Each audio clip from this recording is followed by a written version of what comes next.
네, 시작해 주시면 방송만. 됩니다. 네, 반갑습니다. 네, 저희 세컨플로우 오늘 발제 시작하겠습니다. 오늘 제가 다룰 책은 지적인 대화를 위한 넓고 얕은 지식 제로라는 책이고요. 이 책 작년에 나온 책인데 뭐 베스트셀러 꽤 오래 한 걸로 알고 있습니다. 그래서 좀 요즘 최신 책 좀 읽어보자라는 마음으로 이거 선택했고요. 이 책을 선택하게 된 이제 배경인 최 사장, 최 사장에 대해서 뭐 간략하게 말씀드리고, 이 책은 굉장히 두껍습니다. 근데 제가 이번에 다룰 내용은 앞부분, 이 책의 본론으로 들어가기 전에 이쪽에 배경이라고 할 수 있는 부분까지만 다루려고 해요. 왜냐면 이 책의 이제 본론으로 들어가게 되면은 이제 내용도 많고 복잡하고 또 되게 의미 있는데, 저는 이 도입부 부분이 굉장히 인상적이었거든요. 그래서 저희 독서모임 하시는 분들 모두 다 관심 많으실 것 같아서 내용을 짰고, 전체적인 흐름을 보면 최 사장 누군지 간단히 말씀드리고, 이 서문에 보면 파잔이라는 얘기가 나옵니다. 그래서 이 파잔에 대한 얘기를 같이 나눴으면 좋겠어요. 이제 저희가 추구하는 것과 굉장히 이제 통하는 면이 있어서 말씀 나누고, 그다음에 여기 3번에 있는 이론론과 이원론과 이론론에 대한 내용을 간단히 말씀드리고, 앞부분이 제가 재미있을 거라고 생각했던 것은 여기가 이제 우주과학에 대한 얘기들을 먼저 다루면서 시작을 합니다. 사실 이 책은 전반적으로 어떤 철학이나 관념, 그리고 이제 가치관, 인문학적인 내용인데, 시작을 우주과학에서부터 시작을 하면서 이 두 개가 서로 다른 내용이 아니다, 서로 연결되어 있다라는 걸 말해주기 때문에 굉장히 의미가 깊었어요. 그래서 우주의 탄생에 대한 얘기, 5번 시간 이전의 시간이라는 개념, 그리고 이제 시간적 공간적으로 나눠서 이제 전개를 하거든요. 그래서 6번이 우주 너머의 우주. 그래서 여러 가지 지금 우주의 어떤 탄생과 그다음에 전개에 대한 여러 가지 학설들을 간단하게 소개를 해줍니다. 그리고 이제 제가 가장 의미 있게 생각하는 차원에 대한 얘기. 그래서 스피커 좀 해주시겠어요? 7번에 이제 차원에 대한 얘기 굉장히 재밌어서 여기서 저희가 함께 얘기 좀 많이 나눠봤으면 좋겠어요.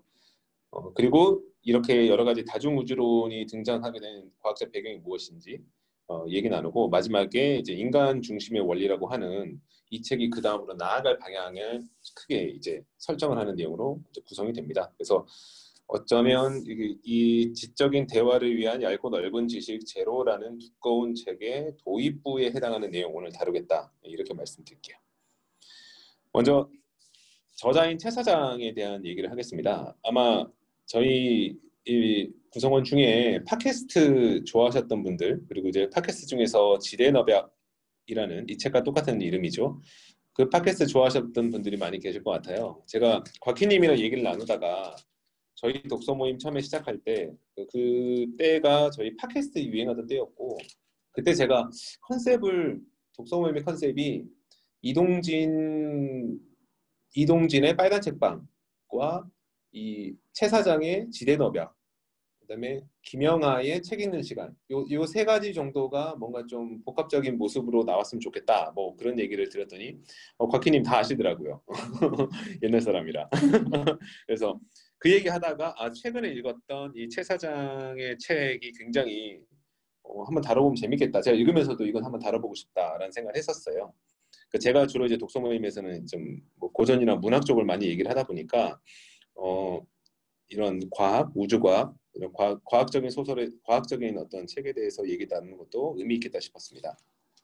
그리고 뭐 차 사장에 대해서 좀 알아보니까 이분 그 철학과 출신이 국문과에 그다음에 철학과 복수 전공 하시고 이것저것 사업 하시다가 뭐 결정적인 계기가 됐던 게 큰 사고가 한 번 있으셨대, 교통사고. 그래서 같이 동승했던 분들 뭐 두 분이 그 자리에서 이제 사망하시고 뭐 이런 큰 사고였는데, 그런 사고를 겪고 나니까 아무래도 좀 철학에 관심이 있던 베이스가 있던 분이셔서 그러셨는지, 그러니까 죽음이란 뭔가, 또 삶이란 뭔가, 이런 생각 하시다가 이제는 어떤 생업에 관련된 것들 물론 하시면서 주변에 이제 그런 얘기 나눌 수 있는 사람들과 함께 지대나비아 팟캐스트를 하셨다. 그래서 그게 굉장히 인상 깊었고요. 또 최선에 그런 말씀도 하셨더라고요. 팟캐스트라는 매체가 이렇게 빨리 구 매체로 전락할지 몰랐다, 이런 말씀도 하셨더라고요. 그래서 그건 저도 굉장히 공감하는 바입니다. 그래서 조금 안타깝거든요. 저는 그 팟캐스트의 시대가 너무 빨리 저물고 유튜브 시대가 열리다 보니까, 물론 더 많은 콘텐츠를 즐길 수 있게 된 거는 바람직하나, 그로 인해서 예를 들면 빨간 책방 같은 어떤 되게 제가 좋아하는 어떤 그런 프로그램들이 종영이 되기도 하고 그 유튜브도 유튜브 나름대로의 또 그 맞는 내용들이 있으니까요. 그래서 그런 점이 아쉽고 또 유튜브는 저는 개인적으로 청각만 빼앗아 가는 게 아니라 시각도 빼앗아 가기 때문에 너무 많은 걸 시간을 써야 되는 매체가 되었지 않았나 싶은 생각도 있습니다. 뭐 그렇긴 한데 그래서 아쉽긴 한데 여하튼 이제 최 사장은 또 자기만의 유튜브 채널을 열어서 계속 활동하고 계시고 이번 기회에 알게 돼서 저도 종종 보려고 합니다. 파잔에 대한 얘기가 굉장히 인상적이었어요. 그러니까 내용은 뭐냐면 파잔이라는 게 인도에서 왜 인도는 코끼리 가지고 그런 어떤 관광 상품을 하기도 하고 또 아주 옛날 전부터 코끼리를 이용한 어떤 그 노동력의 도움을 받았죠. 그런 인도가 그럼 코끼리를 어떻게 길들이든가 밀림에 있는 특히 어린 코끼리를 발견하면 데리고 와서 길을 들이는데 그 방식이 가둬놓고 먹이지도 않고 막 그러다 굉장히 막 때리거나 이런 내용이 있었나? 근데 중요한 건 뭐냐면 이 코끼리가 자포자기 할 때까지 내버려둔다는 거죠. 그러면 죽거나 아니면 자포자기를 하거나.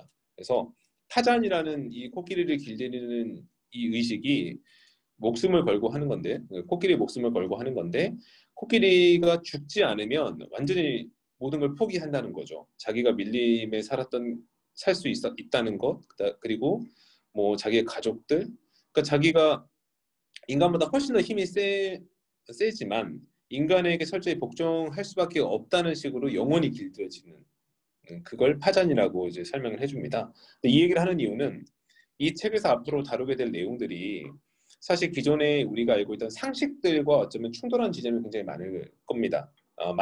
많게끔 전개가 됐어요. 그래서 우리가 사실은 인생을 살아가면서 가져야 될 진짜 그 질문들 그리고 그 질문에 접근하는 방법들이 사실 훨씬 열려 있는데 우리가 교육을 통해서 또 인생을 살아오면서 계속해서 이제 자기 확증을 통해서 이제 정해진 방식으로만 생각을 한다는 거죠. 그것이 마치 우리 모든 개개인들이 이 파잔의 의식을 겪고 난 이제 코끼리처럼 지금 그런 상태가 되어 있지 않는가. 그래서 그 코끼리가 조금만 생각을 바꾸면 내가 지금 철저하게 복종하고 있는 이 인간에게 내가 충분히 힘으로 대항할 수 있고 자유를 향해서 도망칠 수 있는 것인데 그걸 깨닫지 못하기 때문에 이렇게 종속되어 있다. 그래서 우리 개개인들도 우리가 생각하는 것들을 좀 더 다양하게 열어놓고 생각해 볼 수 있지 않을까? 또 한편으로 그렇게 열린 생각을 가졌던 사람들이 이 인류 역사상에 굉장히 많았다. 그런데 취사 선택을 해서 우리가 알고 있는 지금의 뭐 과학이라고 할까요? 아니면 가치관이라고 할까요? 이게 좁아진 상태이기 때문에 이미 그 삼각자들의 내용을 다시 한번 우리가 열린 자세로 받아들이는 것만 하더라도 훨씬 더 사고의 지평을 넓힐 수 있다라는 걸로 연결됩니다. 그래서 굉장히 멋진 서문이었다고 생각합니다. 3번에 있는 이원론과 이론론, 이게 사실 이 책이 하고 싶은 내용을 딱 한마디로 정의한 내용이에요. 뭐냐면 자, 앞에 파잔의 얘기가 나왔으니까 그 영원히 길들여지고 잠식되어 있는 코끼리의 상태, 우리 일반인들의 현재 상태가 이원론이라는 겁니다. 자아가 있고 세계가 있는데 이 두 개가 분리되어 있는 상태로 인식하면서 모든 걸 받아들인다는 것이죠. 그러니까 그것은 우리의 과학 지식도 그렇고 그다음에 어떤 철학도 그렇고 종교도 그렇고 모든 것들이 나라는 존재가 있고 나를 둘러싼 다른 세계가 있다. 이렇게 구분지어 놓고 생각을 한다는 거죠. 최근에 문제가 되고 있는 환경오염도 생각해보면 이원론의 어떤 가치관에 바탕을 했습니다. 그러니까 인간은 자연을 계속해서 정복할 수 있고 활용할 수 있다고 생각했던 거죠. 하지만 그 자연이 결국은 인간이 살아가야 될 터전이고 환경이 오염되면은 결국 인간도 죽게 된다는 생각이 사실 이제서야 진작에 받아들이고 있는 단계라고 저는 봅니다. 그래서 이원론의 세상이었다. 그런데 이 최 사장, 저자가 말하고 싶은 것은 이론론의 시각으로 세상을 받아들이고 또 이해할 수 있다라는 얘기를 하는 겁니다. 이론론은 나라는 존재, 그 자아와 세계는 분리된 것이 아니라 하나다. 그 하나이기 때문에 나라는 존재의 중심을 두고 세상을 이해하고 또 나라는 존재를 중심으로 이 세상이 흘러가는 것을 다시 새롭게 개척해 나갈 수 있다는 얘기를 뒤에서 전개를 하게 됩니다. 재미있는 얘기를 하는데요. 그래서 빅뱅 이론 우리가 모두 알고 있지 않습니까? 빅뱅 이론은 뭐 태초부터 있었던 이론이 아니라 사실 굉장히 근세에 만들어진 하나의 과학 이론인데 어떻게 전 세계가 빅뱅 이론을 그렇게 쉽게 바로 그렇게 받아들였을까? 사실 굉장히 어려운 개념일 텐데 이게 어떻게 가능했을까? 그 근거로 지금 삼는 것은 유일신이 천지창조를 하였다라고 하는 신앙을 이미 가지고 있는 인류가 전체의 이 밑에 이제 도표를 이제 세계 인구 77억에 대한 도표를 그려놨는데 여기서 보면 절반이 넘어요. 그러니까 모든 전 인류의 절반 넘는 사람들이 이미 어떤 유일신이 천지창조를 하였다라는 어떤 믿음을 갖고 있는 상태에서 빅뱅 이론이라는 가설이 들어왔을 때 그래 하나님이 세상을 창조하셨으니까 우주도 이렇게 한순간에 딱 누군가에 의해서 창조됐네. 그러니까 빅뱅 보면 약간 창조의 어떤 느낌이 나지 않습니까? 그래서 이제 과학이 세상이 창조되었다는 것은 과학적으로 밝혀졌으니 그 창조를 한 그 주체가 신이라는 것, 하나님이라는 것만 그러면 밝혀지면 되겠네라고 이해하면서 그들의 믿음 체계에 굉장히 쉽게 이게 편입이 된 것이죠. 그런데 지금 이 천지 창조에 대한 내용도 다시 한번 우리가 보면 신이라는 존재가 있고 그 신이 창조해낸 세계가 있는 거죠. 그리고 그 세계 안에서 그 인간이라는 개개인은 그 세상을 사실은 이제 자기가 이용하고 활용하고 그렇게 개척할 수 있다는 믿음이 깔려 있지 않습니까? 그래서 저는 그 기독교 성경적인 세계관은 철저히 이원론적 세계관을 가지고 있다고 저는 생각을 해요. 그러니까 신과 내가 분리가 되어 있고 나와 또 나를 둘러싼 환경이 분리가 되어 있고 그 안에서 나라는 어떤 존재의 가치를 내어야 하고 그런 식으로 그 안에 그 세상의 작동 원리를 철저히 이제 분리해 놓는 방식으로 그려놨거든요. 그래서 빅뱅 이론이라는 것도 사실 천지창조의 어떤 가치관을 밑바탕에 깔고 있는 이들이 많았기 때문에 쉽게 받아들여졌고 그 빅뱅 이론으로 대변되는 많은 어떤 철학과 아니면 지식과 이런 것들이 결국은 이 이원론적, 다원론적 어떤 그 가치관 속에서 확장되어 왔다 지금까지. 그러다 보니까 사실 이론론에 대한 이야기는 거의 언급이 되지 않고 그런 생각을 저희가 하지 않고 지내왔던 거죠. 그런데 여기서부터 할 얘기는 그러면 우리가 과학이라고 얘기하고 과학 중에서 가장 좀 수학적이고 어떻게 보면 그 과학의 어떤 첨단에 있는 걸로 보이는 우주과학에서도 사실은 너무나 당연히 거기서는 이제 어떤 이원론적인 가치관, 각각이 독립되는 가치 세계관으로 바라보는 게 당연할 것 같은데 이 세계관에도 이 우주과학에도 이론론적인 어떤 세계관의 어떤 가설이 태동하고 있다. 굉장히 상상이 좀 안 되는 내용인데 그런 얘기를 던지면서 이제 우주과학으로 들어갑니다.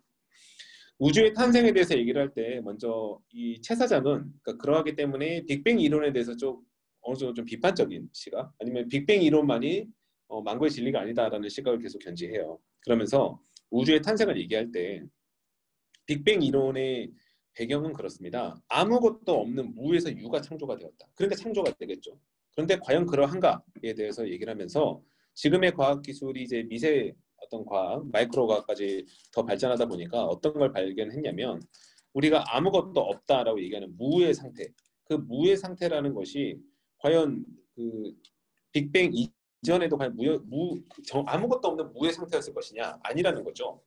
사실 우리가 아무것도 없는 텅 빈 공간이라고 말하는 이 빈 공간에는 굉장히 많은 이제 양자와 전하의 이제 눈에 보이지 않는 어떤 미세한 어떤 그런 그 존재들이 사실은 존재하고 있고 이 어떤 알갱이들이 원자에 가까운 알갱이들이 각각의 어떤 운동성 또 파동을 통해서 긴 시간 동안 어떤 충돌을 일으킨다. 그리고 그 충돌을 일으킴에 따라서 다시 합쳐지고 해체되고를 거의 99.999% 반복을 하지만 정말 낮은 확률로 이 충돌에 의해서 어떤 새로운 어떤 물질로 변환된다.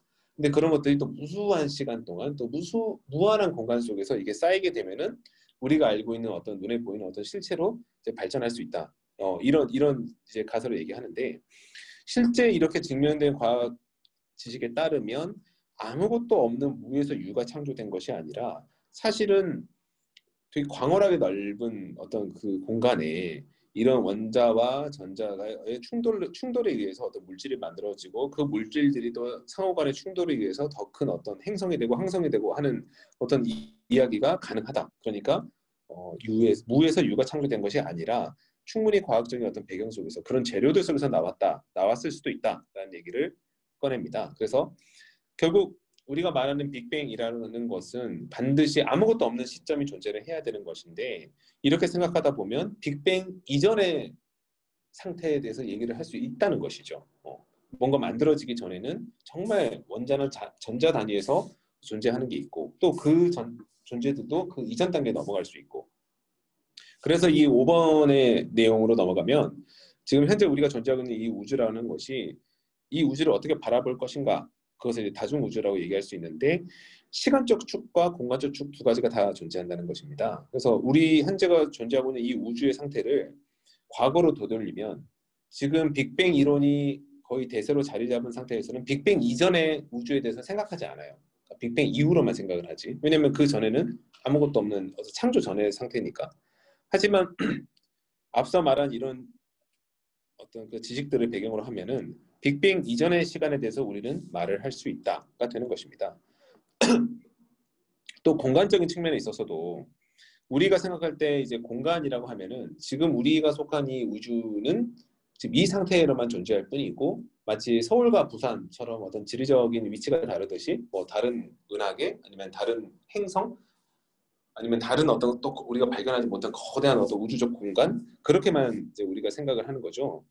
하지만 이 지금의 과학기술에 따르면 그 우주 지식에 따르면은 지금 우리가 속한 이 우주도 반드시 이 형태로만 있는 게 아니라 다양한 형태로 존재할 수 있다. 근데 이게 굉장히 어려운 개념인데 사실 이제는 전 인류가 이걸 쉽게 이해합니다. 왜냐하면 그 어벤져스로 대변되는 마블 시리즈에서 이제 그 뭐죠?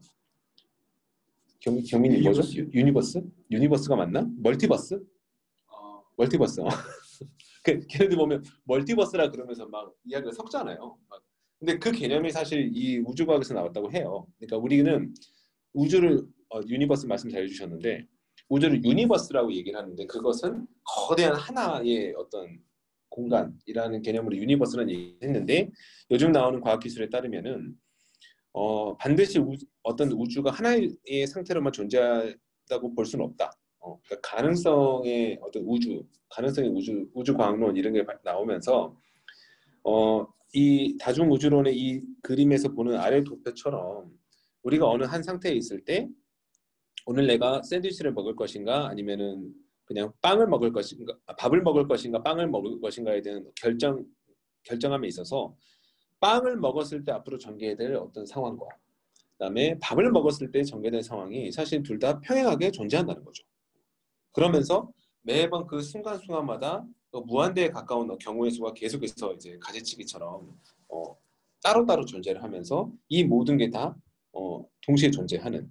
근데 각각의 하나의 우주에서 여기 도표에 보면 A1에 속한 우주에서는 A2의 우주를 인지하거나 그러니까 그쪽을 찾아가거나 인지하거나 발견할 수 없는 서로가 전혀 섞일 수 없는 형태 서로가 통용될 수 없는 상태로 각각이 따로따로 존재하는 하지만 그 분화가 돼서 계속해서 뻗어나가는 그런 형태의 우주로 구성되어 있을 거라는 또 학설이 있는 겁니다. 그것이 이제 유니버스에 대변되는 멀티버스의 개념인데 이 멀티버스의 개념을 이제 영화적 상상력에서는 다 끌고 와서 이야기를 하니까 뭐 시간 여행도 마찬가지고요. 그래서 굉장히 어려운 개념들이 우리에게는 사실 친숙하게 이루어져 있는 것이죠.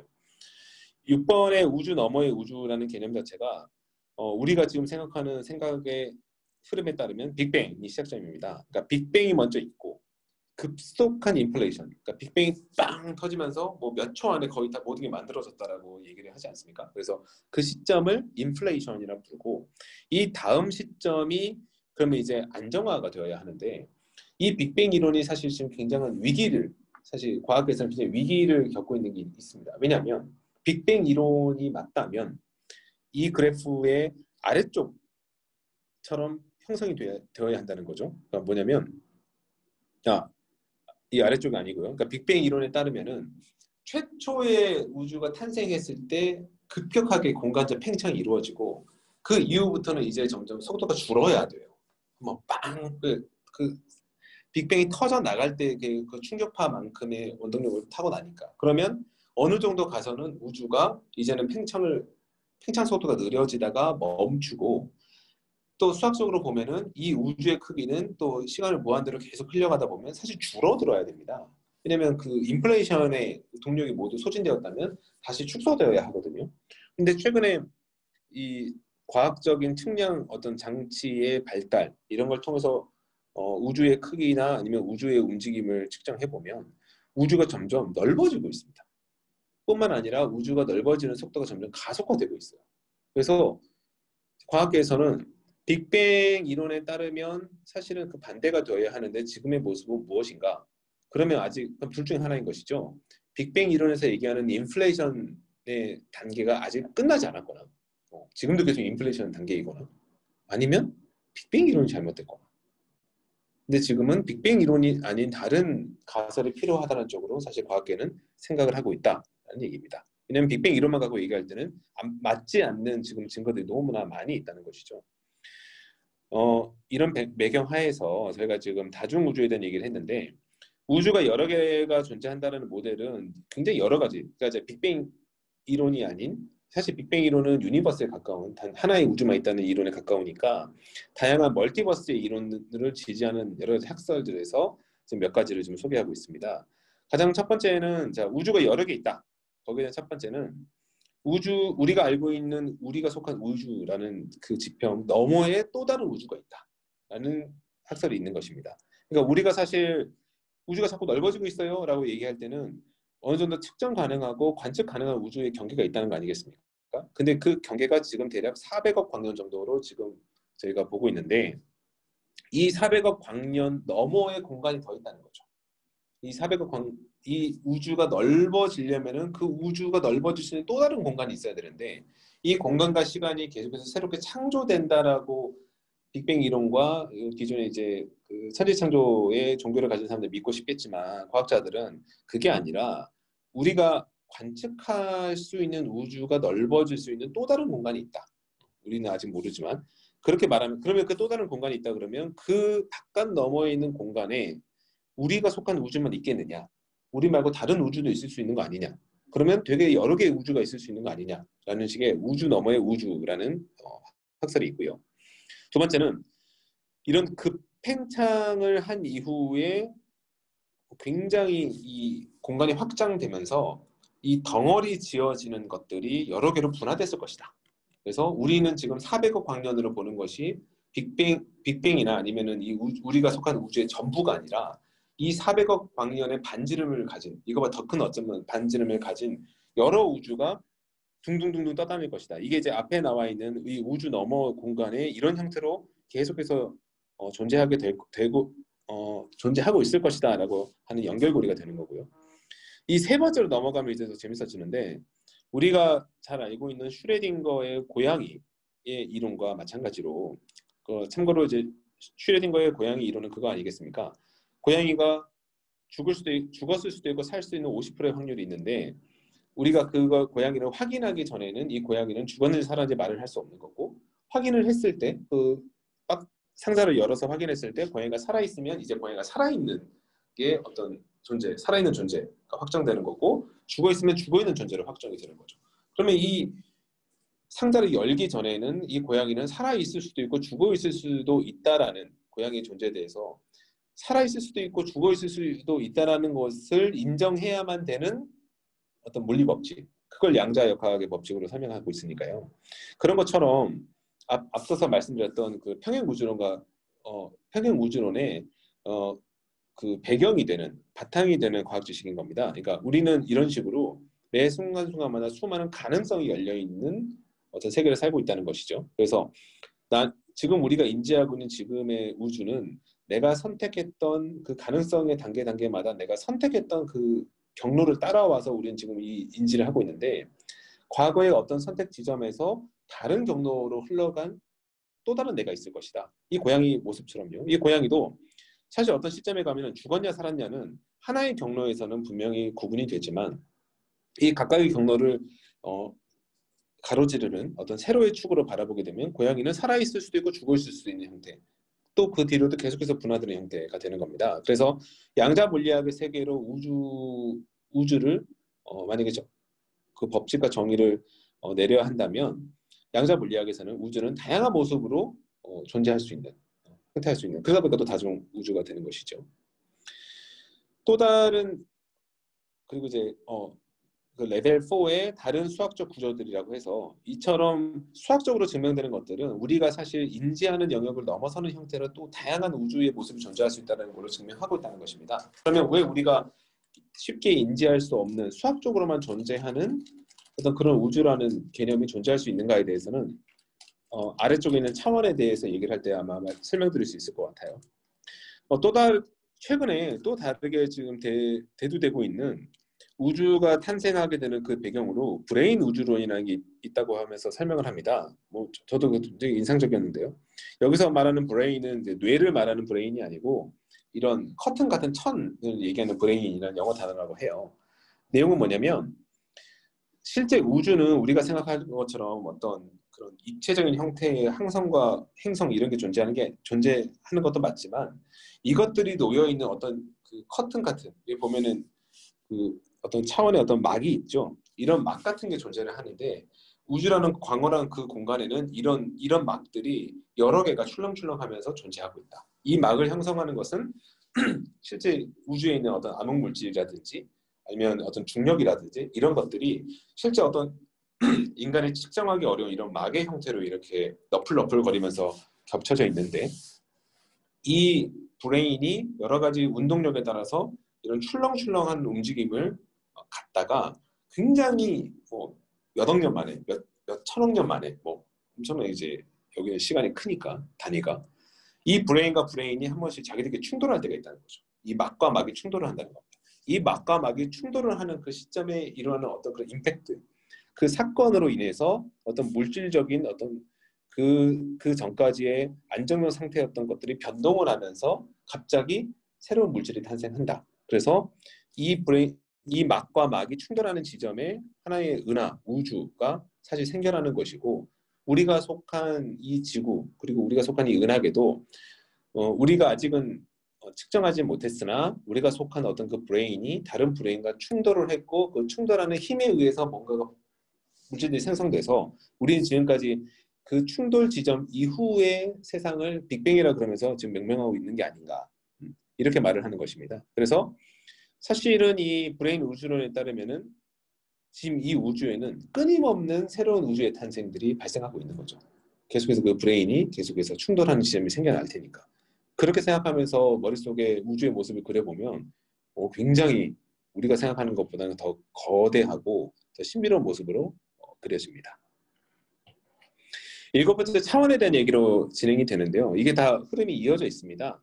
먼저 차원에 대한 기본적인 개념을 설명하면 우리가 말하는 차원이라고 하는 것은 사실 1차원, 2차원, 3차원, 4차원 이렇게 넘어갈 때 1차원은 선의 개념인 거죠. 그러니까 존재할 수 있는 가장 작은 어떤 그 차원의 개념은 점이죠, 점.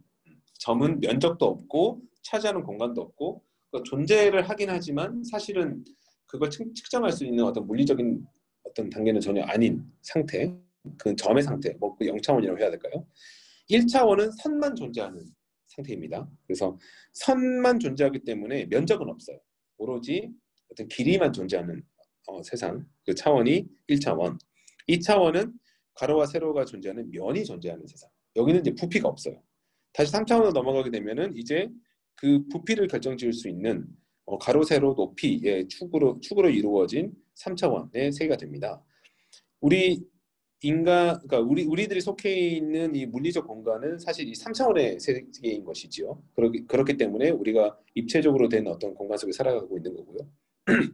4차원으로 이제 진행하게 되면 이 3차원의 공간에 시간적 개념을 더하느냐, 추가적인 공간의 개념을 더하느냐에 따라서 4차원으로 이제 분화가 됩니다. 우리가 속해 있는 곳은 시간적 개념이 더해지는 것이죠. 그래서 우리는 실제 이 물리적으로 3차원의 이 물리적 공간에서 시간의 흐름에 따라 살고 있다. 그래서 우리는 4차원, 사실은 3.5차원이라고 불러야 정확한데 우리가 속해 있는 세상이 이 시간이 더해진 4차원의 공간인 것이고 이 3차원의 공간적 개념에 또 하나의 공간적 개념이 더 더해지는 것은 인간이 사실 상상할 수가 없습니다. 이유는 이 아래쪽에 나와 있는 것인데요. 저희가 이 차원을 나누다 보면 이제 상대적으로 저차원, 고차원이 있을 거예요. 저차원의 존재는 고차원의 존재를 인식하지 못한다는 물리적 법칙이 있습니다. 즉 1차원인 선의 세상에 존재하는 어떤 존재는 2차원의 존재를 인지할 수가 없어요. 왜냐하면 선의 존재에서는 모든 게 다 이제 선의 축에서만 보이기 때문에 면의 축에 있는 존재는 똑같이 선으로만 보입니다. 여기 이 개념이 굉장히 저는 신기했는데요. 또 마찬가지로 면의 2차원에 존재하고 있는 어떤 그 존재는 3차원의 세계를 볼 때 면으로만 인지합니다. 근데 이건 좀 상상할 수 있어요. 우리가 어떤 물건을 볼 때 이게 분명히 입체물이는 아는데 이걸 단면적으로 보면 하나의 면이지 않습니까? 그러니까 면의 2차원에 존재하는 세계에서는 모든 게 다 그런 면으로만 보이기 때문에 모든 입체적 물체도 다 면으로만 보이는 거죠. 마찬가지로 3차원에서만 존재하는 세상에서는 3차원의 세상에서는 시간의 개념이 더해져 4차원을 이해를 못하는 거죠. 이 위에 있는 이 그림을 한번 볼까요? 여기서 보면 사과라는 것이 가로 세로 높이 해서 입체적인 어떤 존재로 존재를 하는데 사실은 시간이 흘러감에 따라서 이 사과는 계속 변질되어 가죠. 3차원에만 속해 있는 존재는 이 사과가 사실은 매번 전혀 그러니까 별개의 사과로 인식이 될 겁니다. 분명히 어제라는 개념도 없겠구나. 그러니까 이 존재가 볼 때 파란 사과를 보고 빨간 사과를 보고 썩은 사과를 볼 때 4차원의 세계에 있는 존재는 하나의 사과가 익어가다가 썩어서 이렇게 됐구나라고 인지할 수 있는데 3차원에서 바라보게 되면은 3개의 사과가 있는 거죠. 근데 그런 것처럼 여기서 말하고 싶은 것은 한 차원만 높아도 그보다 낮은 차원에 있는 존재에서는 그 높은 차원을 인지할 수 없어요. 이해할 수 없어요. 오로지 이해할 수 있는 방식은 수학적 방식밖에 없는 겁니다. 수학적 계산에 따르면 그것은 확률적으로 어떠하다는 거 얘기하는 것이죠. 제가 이 얘기까지 하고 그 얘기를 드릴게요. 근데 인간은 그러면 4차원의 세상에 살고 있는가라고 했을 때 엄밀히 말하면 인간은 3.5차원입니다. 4차원이 아닌 거죠. 왜냐하면 여기서 4차원의 축이라고 말하는 시간을 볼 때 인간이 완전히 시간의 축에 대해서 하나의 차원을 어떤 섭렵했다, 통달했다, 이해할 수 있다가 되려면은 우리가 하나의 그 면을 볼 때 이 면을 우리가 눈으로 바라볼 때 이 면이 한 번에 보입니다. 그러니까 무슨 얘기냐면 이 면이 왼쪽에서부터 오른쪽으로 혹은 오른쪽에서부터 왼쪽으로 차근차근 이렇게 마치 잉크젯 프린터가 인쇄를 할 때 한 줄 한 줄 그려 나가면서 어떤 글씨나 아니면 이미지를 다 그려내듯이 인간이 하나의 어떤 면을 인지할 때 그 한쪽에서부터 천천히 하나하나를 인지하는 게 아니라는 거죠. 그냥 그 면을 바라볼 때 그 전체가 한꺼번에 눈에 보이게 되는 겁니다. 마찬가지로 선도 그렇고 면도 그렇고 입체도 그렇고 우리가 속한 차원의 그 하위 단계에 있는 차원을 인지할 때는 그것을 전체를 한꺼번에 인지를 하게 되는 거죠. 그 전체가 왼쪽이 어디고 오른쪽이 어디고는 좌표로서는 우리가 설명할 때 얘기를 하지만 인지는 한꺼번에 한다. 그런데 인간은 시간에 있어서는 이 시간을 한꺼번에 인지를 하지 못해요. 시간은 반드시 과거에서부터 미래로 하나의 방향으로 흘러가는 그 흐름에 따라서만 인지를 합니다.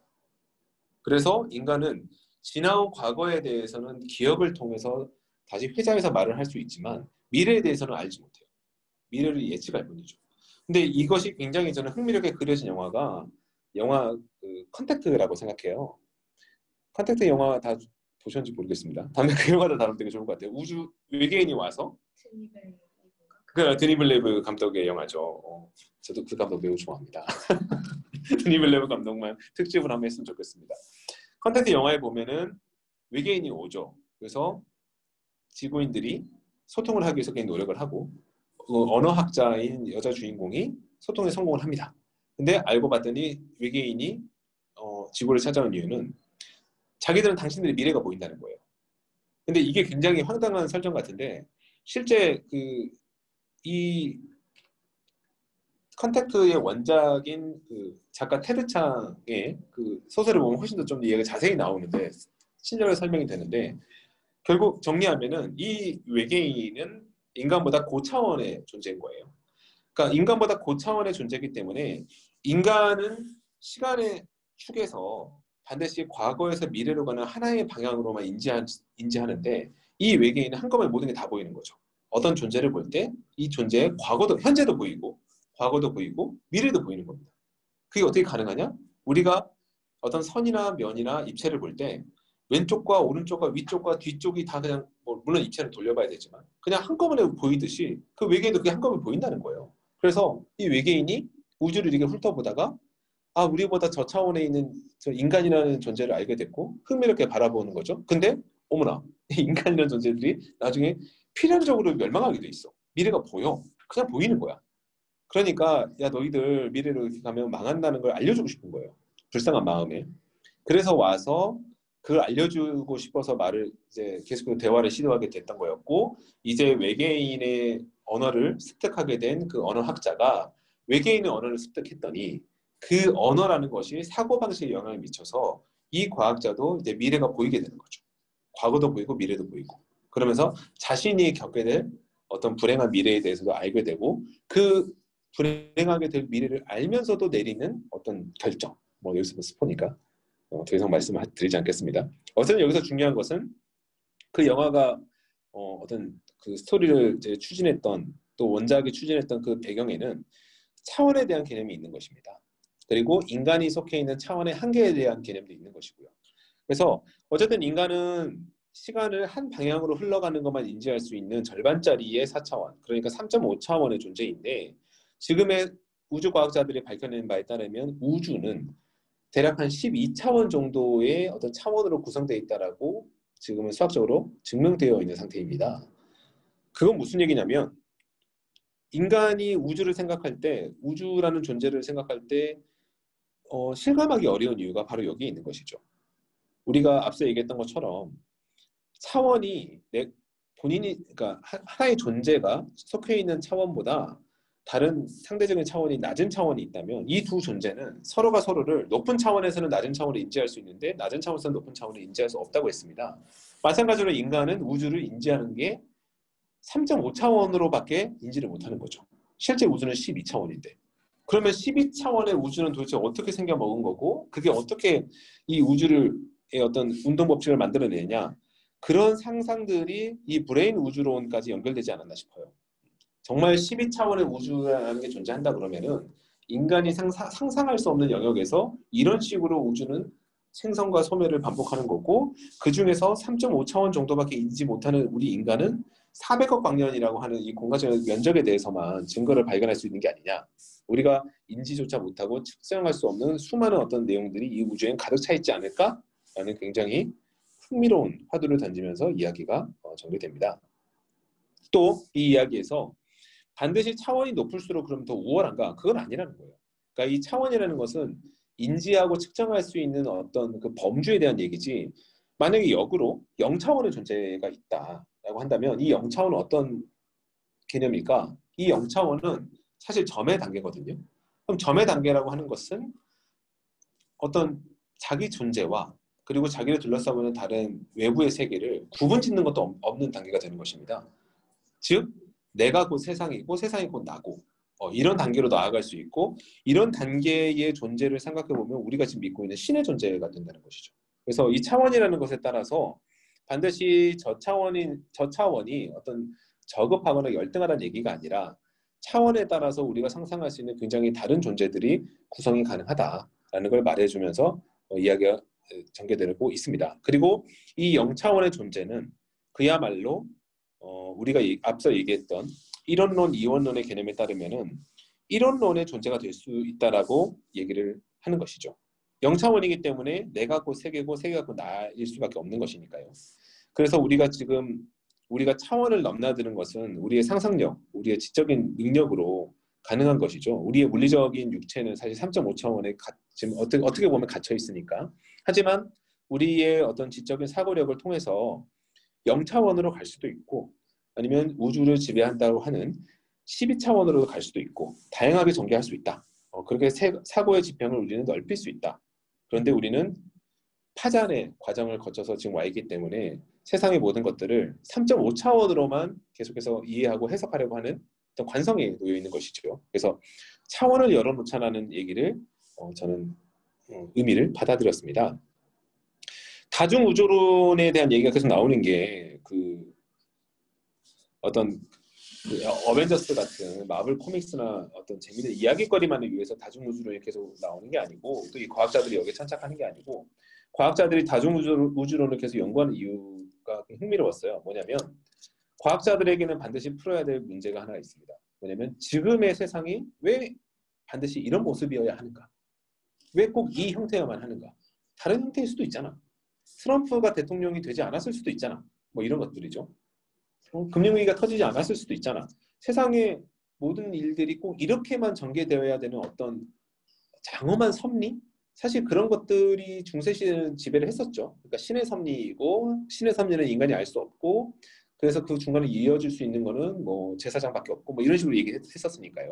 하지만 과학기술이 발달해서 이제 그런 것들의 어떤 미신의 영역을 넘어서서 과학적으로 증명해 보고 싶은 거죠. 지금의 모습은 왜 꼭 이렇게 됐어야만 하는가? 왜 우리가 알고 있듯이 모든 물리적 법칙을 수학 공식에 집어넣으면 미래를 사실은 정확하게 예측할 수 있어야 되는 거 아닙니까? 뭐 그런 계산에 따라서 결론이 나와야 되니까. 그러니까 물리학자들은 그런 믿음이 있는 거죠. 모든 건 계산할 수 있다.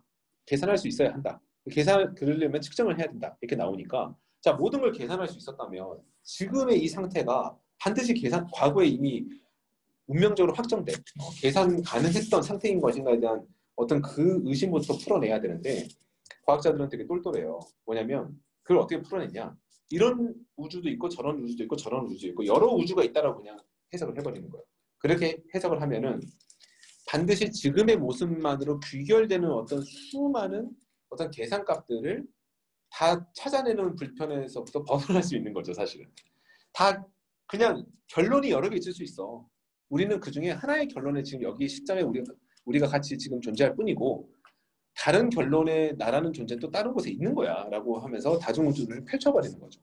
그러면은 사실 지금의 모습이 꼭 이렇게 되어야만 하는가에 대한 질문에 대한 답은 우리가 지금 이 모습의 우주에 속해서 이 질문을 하고 있기 때문에 이 모습인 거야 가 되는 겁니다. 그럼 어딘가에는 굉장히 부자로 태어나서 잘 살고 있는 나도 있을 수 있는 거고 아니면 되게 비참하게 살고 있는 내 모습도 있을 수 있는 거고 다 가능성을 열어버리니까 굉장히 수학적으로 과학적으로 지금까지의 패러다임을 바꿀 수 있는 하나의 큰 어떤 화두가 다중우주론이 될 수 있다. 그래서 계속 다중우주론 얘기가 나오고 있다고 생각합니다. 그리고 여기 내용을 쭉 따라가다 보면 지금의 우주과학에서는 이런 얘기가 나오는데요. 그러니까 다중우주론이 이제는 그러니까 다중우주가 존재하는 것은 이제 하나의 빅뱅 이론처럼 받아들이는 학설로만이 존재한다고 가정을 하면 이런 의문이 들게 되는 겁니다. 그러면 또 다른 우주가 존재한다는 것을 우리는 어떻게 확정할 수 있는가? 지금은 뭐 이제 수학적으로 이렇게 얘기를 하는데 그 우주는 지금까지 우주 과학을 지배했던 논리에 따르면 반드시 그 대상을 측정할 수 있고 검증할 수 있어야 그 존재를 인정하는 것이었는데 다중우주론에 따르면은 우리가 속하지 않은 다른 우주는 우리가 접근할 수 없다는 겁니다. 또 그 다른 우주는 우리랑 어떤 교신을 할 수 없다는 거예요. 그럼 측정도 못하고 확인할 수도 없는데 그 존재를 인정해야 된다라는 논리적 모순이 생기는 겁니다. 그러면 이 다중우주론에 있어서 그 또 다른 우주에 대해서 우리는 어떻게 인정을 해야 되는가라는 굉장히 어려운 과학적인 어떤 문제가 더 남아있는데 최근에 대두된 학설에 따르면 측정하는 자, 즉 우리가 측정할 수 있어야만 그 존재가 성립이 되는 거니까 그러면 측정할 수 있어야만 성립이 된다라는 개념을 조금 더 해석을 하면 반드시 측정하고 관측하는 측정자, 관측자가 존재해야만 그 존재는 성립할 수 있다는 논리가 되는 겁니다. 그러니까 관측자가 있어야만 존재가 성립이 된다는 거예요. 관측자가 없으면 존재하지 않는다가 된다는 겁니다. 다시 역으로 말하면. 그럼 여기서부터 헷갈리는 거죠. 아니 그러면 관측자, 여기서 말하는 관측자는 인간이 될 수 있고 더 좋게 보면 나 자신이 될 수 있는 거죠. 그러면 내가 없으면 세상이 없어? 라는 얘기가 되는 거죠. 관측자가 있어야만 존재할 수 있다는 얘기는 관측자가 없으면 존재할 수 없다는 얘기고 그러면 내가 없으면 세상이 없는 거야? 그럼 나 죽으면 세상에 그냥 갑자기 극장에서 불이 꺼지듯이 그냥 이 세상도 한꺼번에 동시에 없어지는 거야? 이렇게 얘기가 될 수 있는 것이죠. 그 전에는 그게 말도 안 된다고 생각했는데 지금까지 얘기 나왔던 이 다중 우주론과 그다음에 물리학적인 존재 법칙에 따라서 이야기를 쭉 전개하다 보면 관측하는 존재가 있어야만 존재할 수 있다. 즉 인간과 같은 존재가 반드시 존재해야만 우주가 성립한다라는 개념이 되는 겁니다. 굉장히 흥미롭죠. 저는 이게 굉장히 흥미로웠어요. 최 사장은 이 이야기를 어떻게 끌고 가냐면 이제 9번의 내용으로 끌고 갑니다. 인간 중심의 원리라고 해서 지금까지 인간과 세상, 앞서 말한 자아와 세상, 이론론, 이원론을 상기시켜 보시면 어떤 말인지 아실 겁니다. 여기서 자아라고 나왔던 이 인간의 존재를 지금까지 인류는 이 지식 체계에서는 이 인간을 굉장히 약한 인간의 원리로 다루었다는 겁니다. 그러니까 인간이라는 것은 세상의 하나의 구성하는 요소인데 이 인간이 죽고 살고는 뭐 세상 전체를 보면 큰 영향은 없어. 그렇게 바라보는 것이죠. 그렇기 때문에 인간을 뭐 수학으로 다룬다라든지 아니면은 어떤 전쟁에서 대의를 위해서 뭐 희생하는 것쯤은 뭐 크게 여기지 않는다라든지 뭐 그렇게 이야기를 할 수 있는 거죠. 또 과학 쪽에서도 인간은 측정되는 대상 중에 하나로 바라보는 거지. 막상 그 인간이 세상 모든 걸 뭐 결정하는 어떤 힘을 가졌다고는 생각하지 않았습니다. 그런데 앞서 말씀드린 것처럼 그 관측자가 없으면 우주가 존재하지도 않는다라는 학설에 따르면 사실 강한 인간 원리가 대두하는 거예요. 그러니까 인간이 모든 것 중심인 겁니다. 그러니까 이 모든 것들은 지금 만약 이 원리에 따라서 지금 이 독서 모임을 얘기하면 이 독서 모임이 존재할 수 있는 거는 이 독서 모임에 참여해서 이 이야기를 듣고 있는 내가 있기 때문에 이 독서 모임이 운영되고 있는 이 하나의 우주가 성립이 된 것이지 내가 없었으면 이것조차 없었다는 거예요. 내가 참여하지 않은 독서 모임은 없는 거죠. 또 그렇게 보면. 어쨌든 강한 인간의 원리가 그렇게 대두되는 것이고 마지막에 제시하는 것은 참여 인간 원리. 이것은 양쪽의 중간 정도의 개념인데요. 그러니까 여기서 인간이라는 관측자니까 또 자아니까 자아라는 것이 그렇게 모든 것과 똑같이 그냥 원오브댐으로 존재하는 어떤 약한 존재는 아니고 또 모든 걸 좌지우지하는 어떤 굉장히 강한 존재도 아니고 이 모든 것과 하나의 일접한 유기적 연관관계를 맺으면서 거기에 역할하는 그래서 하나의 그 인간이 또 자아가 어떤 결정을 하냐에 따라서 이 우주에는 분명한 영향을 미치는 거죠. 그 영향이 크냐 작냐에는 차이가 있을 수 있지만 영향이 존재한다. 그래서 인간이 거기에 분명히 하나의 큰 어떤 존재로적 역할이 있다라고 얘기를 하는 것입니다. 그래서 최 사장이 이렇게 빅뱅 이전의 시간과 우리가 다가갈 수도 없는 또 다른 우주라고 하는 굉장히 큰 범주의 얘기를 하면서 하고 싶은 얘기는 뭐냐면 다시 맨 앞으로 돌아간다고 저는 생각을 해요. 그러니까 우리가 지금 파장의 단계를 통해서 익숙해진 이원론의 어떤 지식체계와 가치관에서 사실은 이론론으로 우리가 생각할 수 있는 어떤 최근의 과학적 발견들과 또 이론론으로 전개된다고 증명해낼 수 있는 수많은 것들이 지금 대두되고 있으니 우리가 이제 이론론의 어떤 시각으로 세상을 바라보고 생각을 전개하는 걸 지금부터 한번 해보자는 거예요. 그러면서 그 뒤에 이어지는 것들이 종교에 대한 얘기, 그다음에 과학기술에 대한 얘기가 쭉 펼쳐집니다. 이론론의 관점에서요.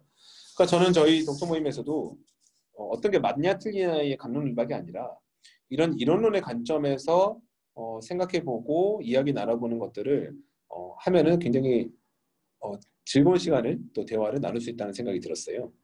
왜냐하면 저희가 얘기를 할 때 지금 우리가 속한 뭐 이 회사나 아니면 지금의 사회나 지금 현실이나 뭐 이런 것들 또 우리가 살아가는 일상에 대해서 얘기를 할 때 사실은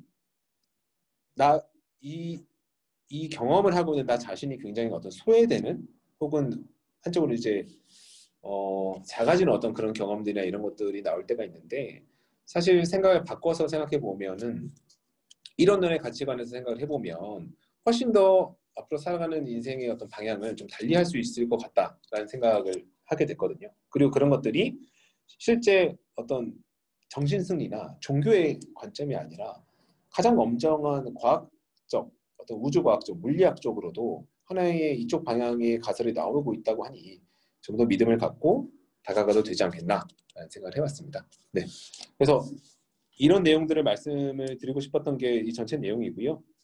오늘 저희끼리 화두로서 나눠보고 싶은 내용은 이 이론론에 대해서 우리가 생각해 봤을 때 세상이 어떻게 달리 해석될 수 있는지도 같이 얘기를 나눠봤으면 좋겠고, 그리고 저희가 가장 흥미롭게 생각했던 제가 그렇게 느꼈던 차원의 어떤 역할에 대한 내용에서도 우리가 생각할 때 이렇게 우리가 차원의 어떤 한계와 또 확장을 경험해 볼 수 있겠다, 상상해 볼 수 있겠다라는 얘기도 함께 나눌 수 있었으면 좋겠습니다. 네. 네. 굉장히 멀리 뻗어나가서 다시 현실로 돌아왔습니다. 뭐 여기 같이 이제 계시는 경민님은 어떠세요? 지금 좀 그냥 오늘 딱 이 시간만 하고 요거는 딱 끝내려고 사실은 짧게 기획했거든요. 그래서 뭐 그냥 자유롭게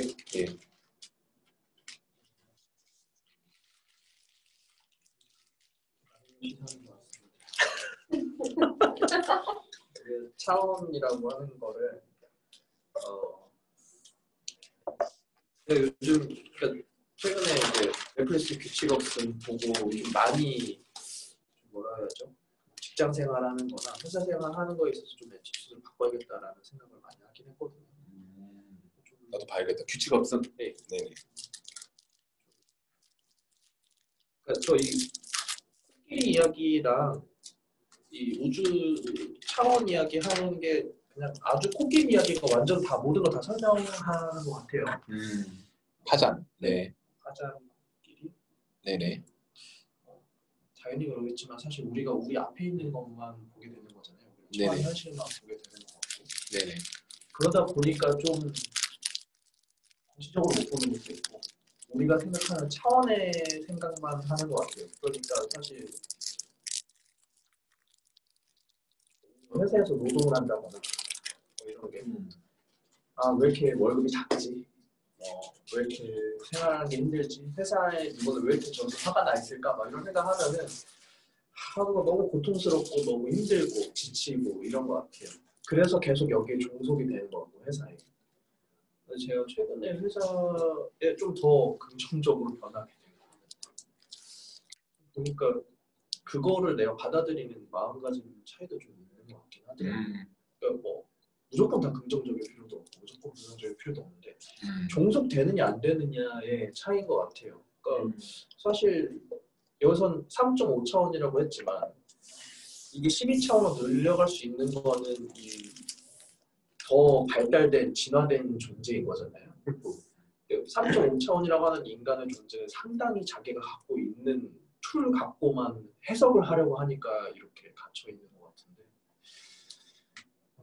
월급이나 워라밸이나 이런 것만 생각하니까 회사에 계속 종속되었던 것 같다. 생각해보면 사실 회사라는 곳 자체를 좀 더 넓게 볼 수 있었던 것 같아요. 좀 인간 구상들의 집합이고 하나하나 떼져서 보면은 이 사람들 갖고만 보더라도 그냥 우리가 종속되었던 회사 일에서 좀 더 확장될 수 있을 것 같거든요. 그러니까 왜 이 팀장이 나한테 이렇게 각박한 시간에 데드라인을 주고 일을 시켰을까라고 하면 정말 화가 나고 너무 분노가 차오르는데 그 순간 제가 그게 좀 깨달아지더라고요. 왜 이렇게 회사 일에 내가 종속돼 있을까? 그 데드라인 줬으면 안 주면 뭐 안 줬다고 좀 핀잔을 듣던지 좀 거기로부터 자유로워질 수 있어야 하는데 계속 이 회사가 만드는 그 라인 안에서 내가 계속 그 프레임 안에서 갇혀가지고 사고가 계속 그렇게 돌더라고요. 공감해요. 네. 내가 너무 영향을 많이 받는 거지. 네, 맞아요. 그 작은 거에. 네, 근데 사실 보통 연애할 때 막 그런 걸 인식하기 시작하면서 관계가 어긋나는 경우들이 많이 있잖아요. 내가 좋아서 연애를 했는데 이 사람이 기분에 따라서 내 하루가 너무 달라지는 거야. 그러면서 이제 위험한 결정을 하죠. 아닌 것 같다. 근데 사실 그 결정도 결국에는 이 프레임에서 탈출하는 게 아니라 그냥 프레임만 바꿔끼는 과정이에요. 맞아요. 사실 그럼 이 인도의 어린 코끼리 길들이기가 이 코끼리가 다른 데를 가면 과연 생각하는 게 과연 확장되느냐? 전혀 그렇지 않고 맞습니다. 인간이 다른 우주로 가면 확장되는 전혀 그렇진 않다라고 보거든요. 내가 이 종속되는 존재 자체의 본질이 바뀌지가 않으면 결코 그 차원이 3.5 차원 이상으로 나아갈 수가 없는 것 같아요. 그러니까 이게 사실 우리가 그렇잖아요. 시각, 청각, 후각 뭐 이런 거 엄청 많을 텐데 계속 시각으로만 즐기다가 청각으로 스트레스 받고 후각으로 더 호기심을 갖고 이런 게 계속 확장되는 건데 사실 우리가 이제 텍스트 그러니까 뭐 사람들하고 일을 하거나 이야기하거나 연애를 할 때도 카톡으로 텍스트만 주고받게 되면 이 사람을 해석하는데 대단히 1차원적으로만 해석을 하게 된다는 거죠. 근데 뭐 이 사람이 무뚝뚝한 사람이지만 이모티콘을 보낸다던가 계속 자기가 쓸 수 있는 툴을 늘려갈 수 있다고 보는데 사실 이거는 좀 재밌게 좀 풀어보자면 아저씨들이 크크크를 안 쓰고 왜 저렇게 장미꽃 반짝거리는 GIF를 갖다가 놓고 꽃 놓고 갑니다. 뭐 선물하고 갑니다 하면서 그들만의 툴을 쓰는 거잖아요. 근데 사실 진짜 그들의 그 커뮤니티 안에서만 쓰는 툴이기 때문에 여기서 한 치 앞도 벗어나지 못하는 겁니다. 그리고 그거만으로도 충분히 이 커뮤니티 안에서는 소통이 되는 거거든요. 근데 이 사람들이 이모티콘이나 스티커나 아니면 뭐 다양한 소통의 툴에 대해서 인지를 하게 되면은 훨씬 차원을 넘어설 수 있다는 생각이 들어요. 우리가 자꾸 우주라고 생각하니까 너무 어려운데 그러네요. 사실 우주를 저는 이 책을 다 표현할 수 있는 게 정말 인도 어린 코끼리 길들이가 다 포괄적으로 설명을 잘할 수 있겠다. 맞아. 나는 너무 그러니까 그 경민님이 너무 잘해주셨는데 너무 거창하게 말하고 싶지 않았어요. 맞아요. 그러니까 맨날 전화만 하는 사람이 문자만 보내는 사람이 카톡 메신저를 쓰는 것도 한 차원이 달라지는 걸 저는 이해하고 싶거든요. 그러니까 그게 중요한 거고. 맞습니다. 예. 그래서 굉장히 이해를 잘해주셨고 특히 회사 얘기에서도 내내 그런 생각을 해봤거든요. 나도 팀장이 그날 막 와가지고 기분에 막 표정에 너무 영향을 많이 받을 때가 있었어요. 그래서 힘들었거든요, 되게. 근데 그런 생각을 해봤거든요. 만약에 내가 저 팀장을 아침에 딱 봤는데 이 팀장이 오늘 아침에 부인한테 바가지 긁히는 모습이 나한테 보여. 그러니까 이 사람을 봤을 때 우리가 시간에 종속되니까 시간과 공간에 종속이 되니까 지금 내 눈앞에 있는 이 시점에 이 사람만 보이는데 그게 아니라 우리가 영화나 드라마를 보듯이 마치 플래시백이 돼서 이 사람이 오늘 어땠는지가 다 보여 내 눈에. 그러면 이 사람이 나한테 막 뭐라 그럴 때 좀 이해해 줄 수 있잖아요. 그럴만 하겠다. 또 제가 회사에 이렇게 하다 보면 되게 막 사람 못 살게 보는 실장이 있었는데 되게 싫어했거든요. 근데 나중에 그 어디 본부장이랑 같이 회의할 때 가봤더니 본부장이 실장을 엄청 갈구더라고요. 그래서 그 다음부터는 측은지심이 들어서 옛날에는 되게 실장을 미워했는데 그 다음부터는 실장이 막 똑같이 행동을 해도 또 어디서 되게 혼나고 왔겠구나 하는 게 이해가 되는 거예요. 근데 그때 뭘 느꼈냐면 인간은 사실 그 차원의 종속이 되는데 상상력으로 돌파할 수 있다. 아까 경민님도 그 말씀해 주신 것 같아요. 그러니까 내가 생각을 어떻게 하냐에 따라서 달라질 수 있다라는 그 많은 얘기들은 사실은 차원의 한계를 상상력으로 돌파하는 거라고 생각하거든요. 그게 뭐 내 믿고 싶은 대로 믿는 걸 수도 있고 또 인간의 어떤 그런 능력이 있기 때문에 인간에게는 종교가 있는 게 아닌가 생각도 해봅니다. 또 인간에게는 또 어떤 되게 거시적인 과학도 가능한 거고 또 대화도 가능한 거잖아요. 인간에게 이런 내가 속하지 않은 차원에 대한 상상력의 능력이 없었다면 대화를 못해요. 나 무슨 일이 있었다 막 얘기하는 게 얼마나 허무하게 들리겠어요. 내가 그 경험을 그러니까 그걸 실감하지 못하니까. 하지만 막 서로가 자기 얘기를 했을 때 그걸 하나의 어떤 스토리를 이해하고 또 파악하는 거니까 이야기의 힘과 상상력의 힘이 그렇게 위대한 거구나. 과학적으로 봐도 또 그런 생각도 하게 됐습니다. 그래서 경민님이 많이 좀 성숙한 느낌이 드는 거군요. 뭔가 지쳐있습니다. 뭔가 회사로부터 자유로워졌어요. 그러니까 몸은 더 종속됐는데 월급도 종속되고 근데 영혼은 좀 더 풀린 듯한 멋집니다. 멀티 유니버스라는 생각이 왜 그렇게 드냐면 사실 누군가는 이걸 돌파해서 4차원을 만들 수도 있고 4.5차원을 만들 수도 있고 3.5차원인데 저는 그게 각자의 멀티 유니버스가 존재한다 생각하고 내가 각자의 유니버스가 다중으로 존재하고 있다라고 생각이 들고 그게 아주 긴밀하게 누군가 3.5차원인 사람들끼리만 만나서 대화가 되는 게 아니라 각자가 소통될 수 있는 차원 갖고만 얘기가 된다라는 거죠. 그러니까 우리가 이제 저는 이게 우리가 독서 모임에서 이렇게 얘기를 하지만 또 회사로 돌아가서 또 일을 하다 보면 또 부딪힐 수도 있는 거잖아요. 그렇죠. 그거는 완전히 또 차원이 다른 이야기가 될 수 있다 생각이 들거든요. 그러니까 이게 관심사라고 볼 수도 있겠지만 우리가 이 점심시간을 여기에 할애해서 쓰는 거에 대해서 충분히 수용력이 있는 사람은 3.5 차원의 플러스로 더 자기 가치 부여하는 게 있기 때문에 그 이상의 차원의 가치를 부여하는 게 있기 때문에 모인다고 생각하는데 이 차원을 들고 그대로 회사로 가면 곤란해지는 경우가 그렇죠, 많죠. 그렇죠. 곤란해지는 경우가 많기 때문에 우주적 충돌이 네, 발생하겠죠. 충분히 발생합니다. 저는 근데 그런 게 여러 군데에서 맞습니다. 다양하게 존재한다라고 생각이 들어요. 맞아요. 우리 독서 모임 하는 거고 약간 웜월 같지 않나요? 회사라는 우주 안에 여기 딱 들어온 순간 갑자기 다른 것을 하는 거잖아요. 되게 재밌는 생각이. 12차원인 사람이 딱 한 명 있다고 생각해요. 우리 회사에는. 우리 모든 걸 다 초월할 수 있다. 어쩌면 그분이 0차원일 수도 있습니다. 그럴 수도 있어요. 이게 다 내 거야. 그러니까 왜냐면 이게 시간에 좀 이게 다 너고 네가 내 팔이고 너는 내 발이고. 시간이나 이런 거에 제한이 네. 훨씬 더 그렇죠. 맞죠. 저는 저기 자리를 맡아봐야 해요. 네, 알겠습니다. 네, 지금 경미님이 또 현실 세계로 다른 차원으로 이동 중이십니다. 바퀴님은 어떠세요? 네, 뭐 여기 참석하신 분들의 특전이라고 생각하고 한 마디씩 먼저 꺼내는 걸로.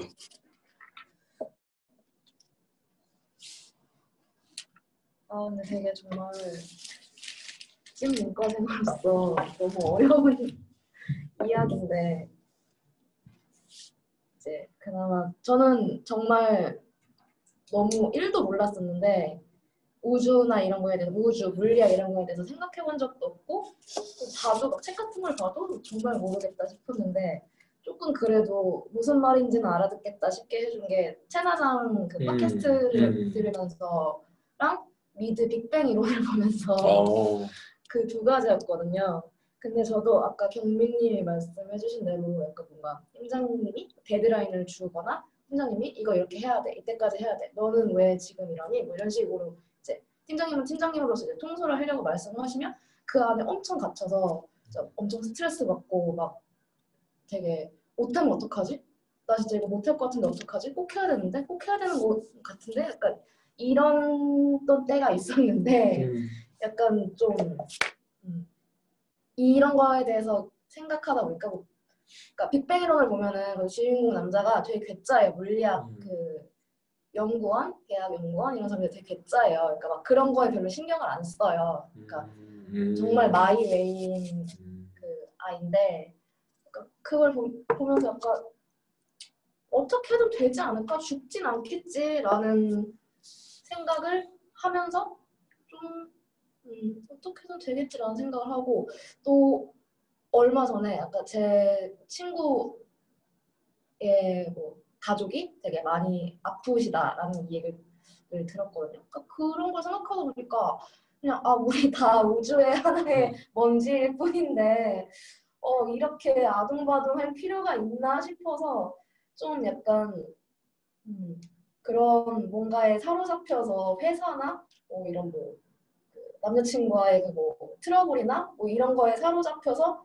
아니면 뭐 현실 세계 내가 이 나이 이렇게 살아도 되나 이런 걸 생각하다가 되게 답답해질 때면 그래 나도 저도 저 사람도 팀장님도 다 우주의 하나의 먼지일 뿐이겠지 이렇게 살다 결국은 죽는 거지 우리는 다 뭐 엄청나게 특별한 일이 있나 싶어서 그냥 약간 그렇게 정리를 해가는데 우주를 쓰고 있는 것 같아요 저는. 그렇죠. 근데 지금 말씀하신 그 우주론과 또 여기서 최 사장이 말한 우주론은 사실 정반대에 있는 것 같기도 해요. 그러니까 우주의 먼지에 불과해라고 얘기를 하는 것은 사실은 저는 약간 칼 세이건의 세계관인 것 같아요. 그러니까 저는 우주에 관련돼서 읽은 책 중에 가장 기억에 남는 게 뭐 이 책도 있지만 칼 세이건의 코스모스는 너무나 아름다운 저는 그 우주 물리학으로 쓴 하나의 그 서사시 같은 느낌이 들었어요. 그 우주를 굉장히 경외하는 그 작가의 태도도 마음에 들었고 하지만 우주에 대해서 작가가 말을 하는 그 내용들을 보면 사실 각각이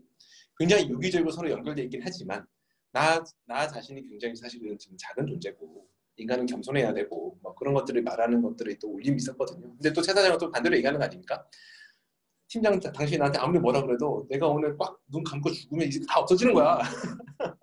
다 없어져. 당신은 결국 나라는 존재가 서 있는 이 무대 하나의 무대 장치일 뿐이야 라고 오히려 생각해 볼 수도 있는 뭐 꼭 그렇게 얘기한 건 아니었지만 그럴 수도 있어서 맞습니다. 그게 저는 그 우주에 대한 얘기하는 것은 사실은 과학을 얘기하는 게 아니라 왜냐면 저희 아마 다 문과생일걸요?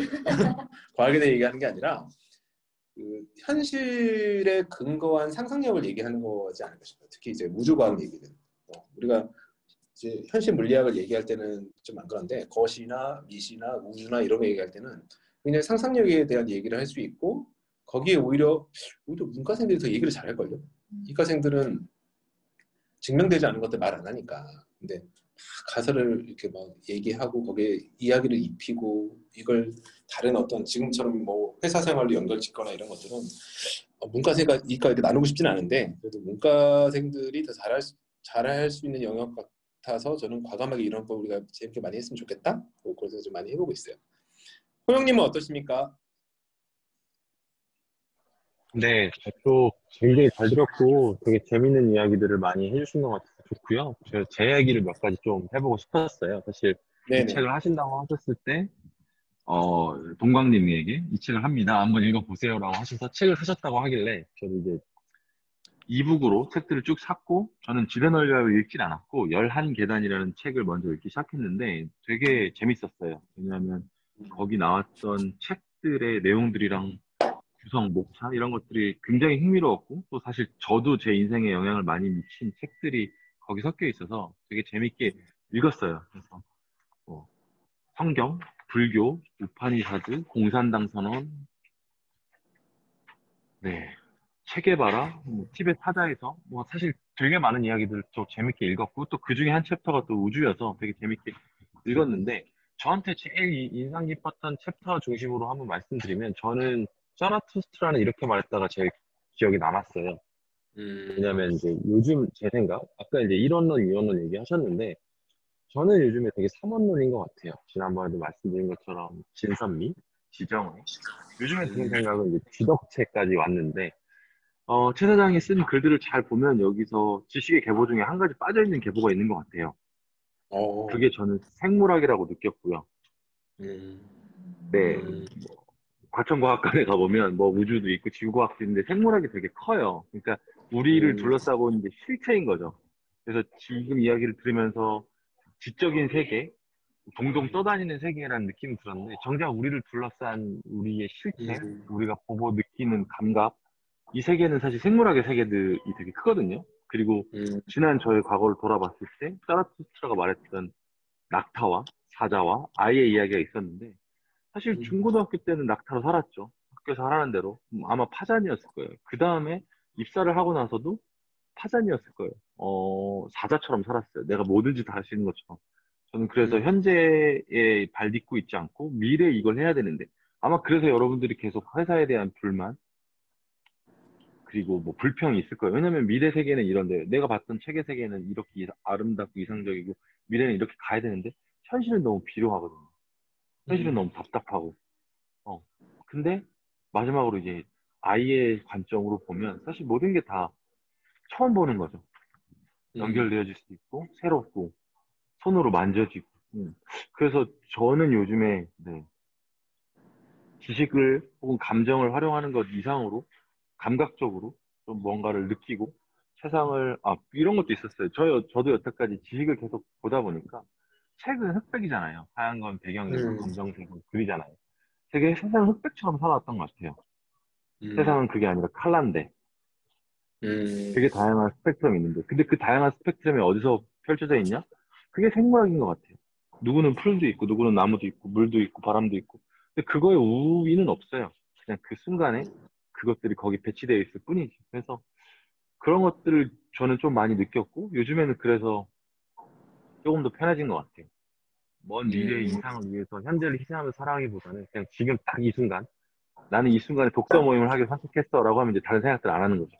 회사 일도 생각 안 하고 뭐 집안일도 생각 안 하고 그냥 여기서 무슨 얘기 하는지 그냥 쭉 집중해서 듣고 내가 이런 얘기를 해야겠구나라고 하니까 조금 더 삶이 뭐랄까 편해졌어요. 여유로워졌어요. 그래서 최 사장의 이야기들을 되게 많이 듣고 공감도 하면서 제일 깊게 느꼈던 건 이 자라투스트라의 메시지와 네, 아이의 시각 저한테는 그게 아니었나 네, 그래서 오늘은 그런 얘기들 한번 해보고 싶었습니다.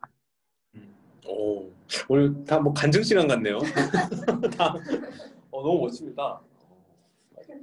저도 그 자라투스트라의 그 대목 되게 좋아하는데, 맞아요. 사실은 그냥 아이때로 돌아가서 시작하면 되는데 자꾸 그러니까 제가 그 책을 읽었을 때 저도 같은 생각을 했거든요. 막 지금 헛된 걸 쫓고 있다는 생각도 들었었고 지금 당장 내가 괴로운데 뭐 언제 있을지도 모를 미래를 준비한다 그러면서 현재를 포기하는 어떤 결정들이 과연 나를 행복하게 하는가 뭐 이런 생각도 많이 했었는데 맞습니다. 저도 지금 굉장히 비슷한 생각을 하고 있고 또 저희가 또 금융회사 다니지 않습니까? 저는 금융회사의 논리는 그 현재의 행복을 위해서 미래를 불태우는 거라고 생각해요. 그래서 이제 돈을 이제 빌려다가 현재 다 쓰고 미래에 이제 힘겹게 갚아가는 거죠. 근데 금융회사에 다니면서 미래를 위해 현재를 포기하는 선택을 하는 것은 또 무슨 모순인가? 또 이런 생각도 해봤습니다. 그래서 최대한 현재에 충실하게 미래는 또 어떻게 되겠죠? 우리가 2019년 이 9월에 코로나로 뒤덮일 2020년 몰랐잖아요. 사실 이렇게 한치 앞도 모르면서 현재를 계속 포기하면서 미래에 베팅하는 것은 굉장히 어떻게 보면은 효율성 낮은 행동이 아닌가. 차라리 아이처럼 지금 호영님 말씀 주신 것처럼 그냥 현재 나한테 있는 것, 생동하는 것, 그리고 굉장히 그래서 이제 창조적인 것 그런 것들로 나아가는 게 내 인생 전반을 봤을 때 행복의 시간의 비중이 크지 않을까라는 생각도 저도 공감합니다. 11계단 읽어봐야겠네요. 최 사장 책은 이거 처음이었는데 잘 읽혀서 되게 좋았거든요. 동광님은 어떠십니까? 말씀해 주시면 예, 저희 듣겠습니다. 예, 저는 잘 듣고 있습니다. 이거의 단순한 주제가 아니라서 얘기 시작하면 2시간, 3시간 끝도 없으니까요. 저는 그냥 잘 느꼈다. 네, 그게 답일 것 같아요. 네, 아유 감사합니다. 그럼 제가 이제 좀 뭐 마무리하고 이제 다음 이제 주제는 또 저희 논의해서 이제 정할 거고요. 사실 제가 그 전에 했던 이제 주제들, 그러니까 뭐 까미의 패스트나 이런 것들 너무 좀 길게 하고 그래서 압축적으로 해봐야겠다 마음 먹었고 이 책의 이 내용이 좀 흥미로울 것 같아서 시작했는데 이 책도 굉장히 얘기를 많이 하고 싶은 화두들이 많이 파생되는 것 같아요. 그러니까 역시 저희 이제 모임 하시는 분들은 유연성이 굉장히 크고 포용력도 크고 또 창의력도 크다. 정말 아이 같은 사람들이 모였구나라는 생각을 합니다. 네, 감사하고. 네, 그럼에도 불구하고 원래 예정돼 있던 것처럼 이번까지만 이 지대너벽 제로 책은 하는 걸로 하겠습니다. 그래서 이 책을 읽으면서 이 책 뒤에 있는 부분들 굉장히 재밌기 때문에 다른 분들 한번 읽어보시면 그 분량에 비해서 굉장히 쉽게 읽기 때문에 좋다라는 말씀 드리고 싶고 아까 호영님이 말씀 주신 것처럼 이 책 뒤에 보면은 사실은 그러니까 주류가 되지 못했던 어떤 철학이나 종교에 대한 그 부각이 굉장히 좀 좋았거든요. 그 중에서 하나가 인도 철학, 그 베다 철학, 그다음에 우파니샤드 이런 내용들이 굉장히 저는 흥미롭게 다가왔어요. 이제 와서야 인류의 과학 기술이 이론론의 가능성을 조망하기 시작했는데 그렇게 수천 년 전에 어떤 인도라는 곳에서는 그것을 진리로 믿고 계속 그 오랜 시간 동안 정교하게 가다듬었던 어떤 지식 체계 또 사고 체계가 있었다는 게 굉장히 놀라웠습니다. 그리고 그런 체계들을 굉장히 무시해 왔다는 것도 놀랐어요. 제 자신도. 그러니까 그런 것들은 굉장히 뭐 약간 미신 같았는데 충분히 그걸 습득하고 곱씹어 볼 수 있겠다는 생각이 들어서 제가 이 책을 읽다가 이제 바로 그 휴대폰을 열어서 우파니샤드와 바가니 기타 이런 것들을 이제 주문했거든요. 읽어보진 않고 있습니다. 우파니샤드를 읽었네요. 흥미로웠어요. 네. 하여튼 그런 것처럼 이 책의 뒷부분까지 읽어가다 보면 굉장히 재밌고 사실 저는 최 사장의 지대너벽도 그렇고 이 책도 그러는데 최 사장은 저는 이렇게 생각합니다. 장점과 단점이 있는데 단점부터 얘기하면은 이야기를 굉장히 심플하게 만드는 게 사실은 장점이나 단점인 것 같아요.